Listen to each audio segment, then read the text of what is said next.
Assalamualaikum wargi sadayana wilujeng peta pangdai di channel Simkuring. Mugia wargi sadayana dipaparin kesehatan tur kabagjaan. Amin ya robbal alamin. Kekuasaan dan Wanita, Bab 10.946 dan 10.947. Pikiran yang tiba-tiba itu membuat Wu Bolin merinding. Meskipun dia belum bisa memasuki formasi untuk menjelajahinya, kekuatan yang ditunjukkan oleh para kultivator sebelum berakhirnya era Dharma telah membuatnya dipenuhi rasa takut. Dia sudah mulai memikirkan pilihan-pilihan yang dimilikinya. Karena saat ini aku tidak punya tempat lain untuk pergi, sebaiknya aku tetap di sini dan melawan formasi kuno ini sampai mati. Adapun batas waktunya, itu akan terjadi ketika musim panas Antartika tiba dan Devil's Fortress kembali dapat dilayari. Jika aku bisa menemukan terobosan sebelum musim panas Antartika tiba, itu akan sangat luar biasa. Jika semua usaha sia-sia, maka aku akan dengan jujur kembali ke masyarakat Poking dan melapor kepada Wu Feiyan. Kemudian dia akan menceritakan semuanya tentang Antartika kepada Wu Feiyan. Meskipun Wu Feiyan akan menyalahkannya karena menyembunyikan legenda gerbang kenaikan, dia bisa berpura-pura tidak tahu dan mengatakan bahwa itu semua hanya kebetulan. Lalu dia bisa menawarkan formasi kuno ini kepada Wu Feiyan untuk mengklaim keberhasilannya. Formasi ini sangat kuat sehingga Wu Feiyan mungkin tidak akan mampu menembusnya. Adapun aku sudah mengatakan semua yang perlu aku katakan. Dan karena aku keluar untuk mencari kesempatan bagi Wu Feiyan, bahkan jika dia tidak senang denganku, dia tidak dapat menghukumku. Dengan kata lain, jika Wu Feiyan memiliki kemampuan untuk menembus formasi ini, maka aku tidak akan memakannya. Ini memang kerugian, tetapi begitu dia menuai hasilnya, dia juga akan mendapatkan keuntungan. Jika tidak, siapa yang mau mempertaruhkan nyawanya untuknya di masa depan? Meskipun Wu Feiyan kejam, dia tetap memahami prinsip ini. Dengan cara ini, meskipun dia tidak akan bisa mendapatkan harta karun di dalam formasi tersebut, setidaknya dia tidak akan mengalami kerugian lebih lanjut, dan dia akan dapat memberikan penjelasan kepada Wu Feiyan. Setelah mengambil keputusan, Wu Bolin duduk bersila di atas batu, mencoba memasuki keadaan menyendiri.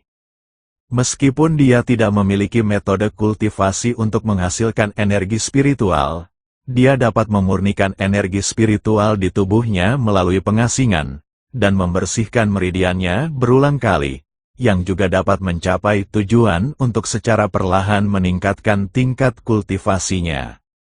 Inilah tragedi zaman akhir Dharma. Para kultivator sepenuhnya bergantung pada ramuan dan batu spiritual untuk energi spiritual mereka. Begitu kedua hal ini hilang, mereka pada dasarnya kehilangan sumber energi spiritual mereka dan hanya dapat dengan putus asa berkultivasi dan dengan hati-hati merawat sebidang tanah kecil mereka sendiri. Seperti dia telah mengasingkan diri selama 100 tahun tetapi tidak pernah membuka istana Niwannya. Namun, sebelum zaman akhir Dharma, para kultivator dapat menarik energi spiritual dari langit dan bumi dengan mengedarkan teknik kultivasi mereka, dan kecepatan kultivasi terpencil mereka hampir dibantu secara ilahi. Mereka yang memiliki bakat bagus dapat membuka istana Niwan mereka hanya dalam beberapa tahun pencerahan. Bagi kultivator masa kini, mampu membuka istana Niwan adalah prestasi yang sangat langka. Namun, sebelum zaman akhir Dharma, membuka istana Niwan paling banter setara dengan memasuki tingkat taman kanak-kanak, yang di dunia kultivator seperti anak berusia 2 atau 3 tahun. Seorang kultivator setidaknya harus mencapai tingkat pembentukan fondasi untuk dianggap telah secara resmi memasuki jalan kultivasi. Tingkat kesulitan pendirian fondasi sangat besar sehingga bahkan Wu Feiyan, yang berkultivasi selama 400 tahun, tidak dapat mencapainya. Dengan tingkat kultivasi Wu Feiyan, Jika bukan karena pil hijau abadi, umurnya tidak akan bisa bertahan hingga 300 tahun. Meng Changsheng juga sama. Dia berlatih selama 1000 tahun di zaman yang tandus dan mengakhiri dharma ini. Tetapi dia hanya berada di tingkat pendirian fondasi. Jika bukan karena pil 100 reinkarnasi, bagaimana mungkin dia bisa bertahan di dunia ini selama 1000 tahun? Memikirkan kesulitan dalam menempuh jalan kultivasi, Wu Bolin merasa semakin geram. Dia akhirnya menemukan gerbang legendaris menuju pencerahan. Tetapi dia tidak pernah menyangka bahwa dia bahkan tidak memiliki kualifikasi untuk masuk. Keinginan indahnya hanyalah sebuah gelembung belaka. Saat ia sedang mengeluh tentang ketidakadilan surga, ia tidak menyadari bahwa seorang kultivator seperti dirinya dengan cepat mendekati lokasinya. Saat ini, Charlie berada kurang dari 3 kilometer dari gua es yang digali oleh Wu Bolin. Aurora Borealis masih ada di sana, masih seperti panah hijau yang terus menuntun jalannya. Sepanjang perjalanan, panah hijau itu seperti petunjuk yang diberikan kepada pemain oleh sistem dalam sebuah permainan, berkedip tegas ke satu arah.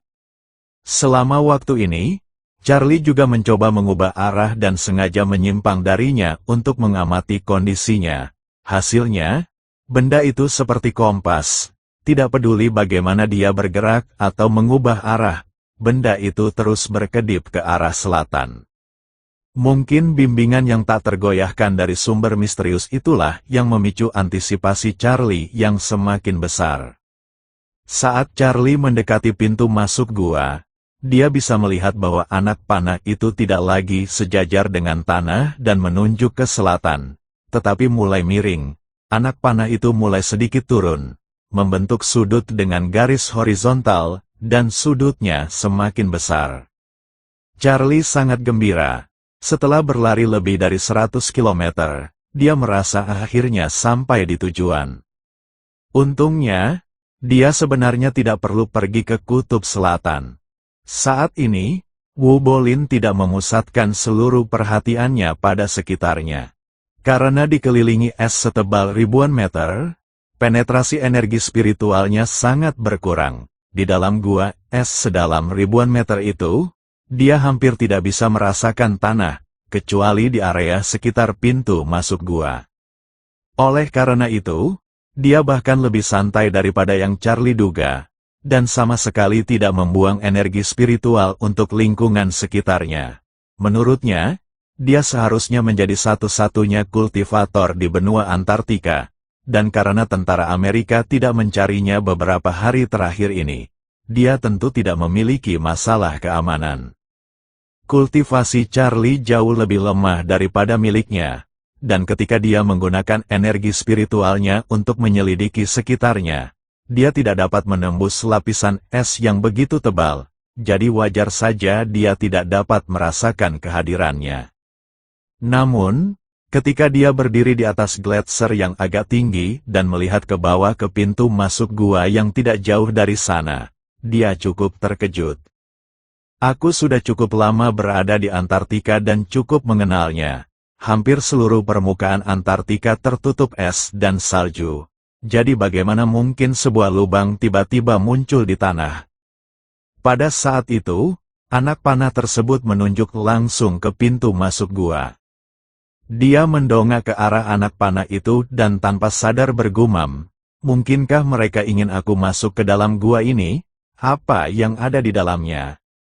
Setelah menyadari hal ini, secara tidak sadar ia melepaskan energi spiritualnya untuk menyelidiki. Energi spiritual mengalir ke bawah melalui gua yang tak berdasar, dan semakin dalam Charlie masuk, semakin cemas dia. Dia mengira itu hanya lubang sedalam beberapa puluh meter atau paling banyak 100 meter, tetapi dia tidak pernah menyangka lubang itu begitu dalam hingga tampak tak berdasar. Energi spiritual itu tampaknya telah menembus ratusan meter ke dalam gua, tetapi dasar gua masih belum ditemukan. Energi spiritual Charlie terus menembus lebih dalam, 700 meter, 800 meter, dan hampir mencapai kedalaman 1000 meter. Namun, masih belum ada tanda-tanda bahwa hal itu akan mencapai batasnya. Charlie cukup terkejut. Dinding gua itu halus dan rata, tidak seperti bentuk alami lainnya. Kemungkinan besar itu buatan manusia, dan mungkin dibuat dengan mesin. Namun, gua itu lebarnya lebih dari 1 meter, melebihi lebar mesin bor biasa. Mengebor lubang seperti itu di Antartika pasti merupakan tugas yang sangat sulit. Siapa yang membuat lubang ini? Kedalaman gua tersebut membangkitkan keinginan Charlie untuk menjelajahinya, dan dia dengan cepat mengerahkan energi spiritualnya, mencari lebih dalam ke dalam gua. Segera setelah itu, ia tiba-tiba merasa bahwa lingkungan yang telah dijelajahinya terbuka seperti botol berleher panjang, dan ruang di bawahnya seketika menjadi jauh lebih besar, seolah-olah membentuk sebuah gua. Tepat ketika ia terkejut, energi spiritualnya tiba-tiba merasakan bahwa ada objek berbentuk manusia yang duduk bersila di dalam gua ini. Pada saat itu, Wu Bolin, yang sebelumnya tidak mampu sepenuhnya memasuki keadaan meditasi, tiba-tiba membuka matanya. Tatapannya seketika menjadi sangat tajam.